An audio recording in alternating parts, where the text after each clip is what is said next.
আজকে তো বৃহস্পতিবার, তো পুজো দিয়ে উঠেছি। এখন বাজে 2:16। দেখো আজকে পুজো দিয়েছি। প্রত্যেক বৃহস্পতিবার এইভাবেই পুজো দিই আমি। দেখো এই যে আমার মা লক্ষ্মী,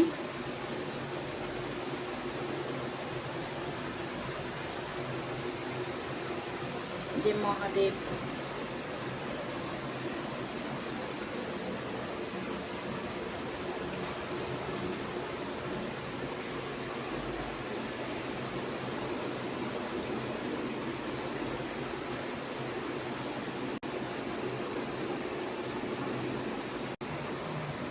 আমার মা লক্ষ্মীকে কি সুন্দর সাজিয়েছি দেখো। প্রত্যেক বৃহস্পতিবার আমার মা লক্ষ্মী এরকম সাজে।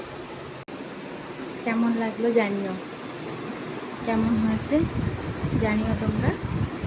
চলো টাটা।